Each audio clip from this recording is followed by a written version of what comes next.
Okay guys, come with me to install an AJAX Hub 2 system.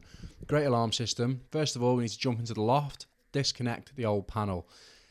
Previous engineers, I don't know, in the past, they loved putting panels in the most difficult to get to places. I can't get too angry because the person who installed this alarm right down there in the bottom of the loft was my dad 20 years ago. Lasted well. DSC 832 I think is the model. Phenomenal alarm, wireless as well, and lasted great. So I just need to disconnect the battery, disconnect the mains, and then never have to worry about getting up here again, because honestly, getting up here to service this system every year is a nightmare. There's no room and it's just awful. So all done in there.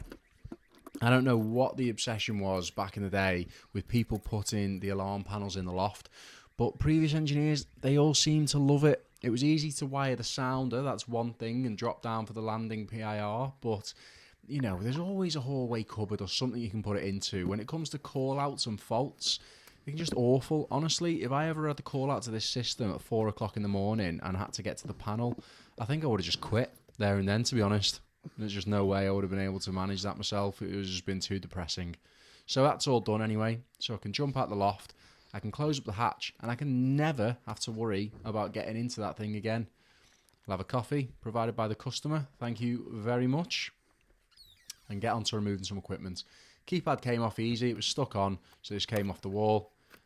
And after I've done that, I'm just going to clip away the cables and get rid of them. The keypad's going to stay in the same space on this system. Although, to be honest, people usually just use the app. The keypad's not really used much, but it is a compliance for an NSI company, which we are NSI Gold. So we have to put a keypad on the system. Sound is going off outside because it's onto its backup battery, the SAB battery. So if you want the definition of that, it's a self-actuating battery. That means it will trigger when it notices a change in the environment, such as it's lost its mains power. It will run for 15 to 20 minutes externally. Didn't bother the neighbours too much, I don't think. It was only 6 a.m, so I don't think they mind. I'm joking. Obviously, I would never do that to them. It was like 10 o'clock. So removing PIRs, I'm removing the old speaker. Get rid of all of that before moving on to installing the new equipment. Just show you me removing a few bits and bobs, but not the whole lot. It's unnecessary. I think you get the picture, you know, and just removing PIR sensors here. There's a few contacts on it as well. It's a like-for-like system. It's done really well. They're deciding to upgrade just for a more modern system that they can do much more with. It'll be much better for them. And this is the last PIR I'll show you, and then I'll move on to actually installing the alarm system, starting with the mains supply. So we put it on a fuse spur. I'm going to get our supply from this plug that is near their router, because this isn't a Wi-Fi panel, it's plugged directly into the back of the router with the Ethernet cable. So it's handy if you can put it somewhere near. And again, for NSI regulations, we have to put fuse spurs on our alarm systems, which, to be honest, is now a bit of a dated practice, because everyone gets notifications if their alarm loses mains connection. So I don't really see how a fuse spur is particularly more secure. Also, you have to do the job of creating the fuse spur and making the fuse spur. So anyway, I get all that done, put the cable into place, wire it into the back of the plug, and connect up the fuse spur. And there we have our mains power for the AJAX Hub 2. Close all that back up as it was before. And that's the hub 2. Mount the back plate, just mark out exactly where it's going to go. It's a nice alarm system, to be honest. It's, you know, it's really inconspicuous. So just drilling out the holes in order to fit the back plate on there. Put on the raw plugs. Now, it does come with raw plugs. I just really like using the red ones that I bring myself. I just prefer them, to be honest, than the stuff it comes with. But the stuff it comes with is fine. It does have a tamper on the back of the back plate as well, so make sure you screw that part in. So if someone was trying to rip off the panel, it would send a tamper alarm. You want to enable that if you can do. If you're a professional, especially, who's putting a system in and it needs to comply to grade 2, you will need to enable that rear tamper. So just wiring in the power for the system, for the hub. Plug that in and move on to plugging in the Ethernet cable. It does come with one, but I had to bring my own because the router was a little bit further away, so it didn't actually reach. And then there's a little plate that you can put on the back just to screw in to secure the cables into place there, and then that device will then slot onto its back plate, and you put screws in underneath in order to secure it. Pop that into the router, and it will get its internet connection, and when it does, the AJAX light will glow green. Once you have connected the SIM, which I did later on, it will glow white, so it's got 2 communication paths. And then clean up after yourselves, guys. Come on, even if you see mess that isn't necessarily your mess, if you're on site or in a customer's house, just get it for them. It's not a big deal. Clean up as you go, and it makes the job a lot easier, and you don't want to leave a mess for anyone. It's just not cool. So this is the AJAX PIR. They come with a little plastic screen film on the front of them. Make sure you take that off, because honestly, it's easy to not notice. They all come with that to cover the lens. And then label each detector, where it is, where you're going to put it. I find this makes much easier because later on I actually install all the sensors together through the phone. So when I do that, I learn them all into the system, but I label them one after each other, because if you don't do that and you've learned all your detectors in, you're not sure which one goes where. So then you have to figure it out to make sure you put the right ones in the right place. So if you just write on the packet and label where they're going, then you know after you've learnt them all in which ones to take to which locations. So there's a little tamper, rear tamper in the back of the back plate there for the AJAX PIR, which is what I'm screwing in now. And I'll screw one in the bottom corner as well, just to secure the device. Now, battery life on these is a long time, so I won't have to change the batteries in devices for years. But make sure you screw in that rear tamper, if you're a professional installer, just to make sure that it's got that added layer of security. It's not really something that would be prominent on DIY systems, but you know, if you're an NSI company, you need to enable those tampers on wireless devices. You don't need to enable them a lot of the time on wired systems, because the actual cable acts as a rear tamper. Now this is the app. I'm going to go into here and start adding devices. This is the front door contact I'm going to add. So you start the time, turn it on, scan it in. There we go. And now I'll just go through all the other devices and learn them onto the system. And after I've done that, I'll put it back in its packet, and like I said, I'll name it, label it, sorry, with the pen, just so I know exactly where it's going. Do one by one through there. When you switch it on, it learns it in once it's in the learning process.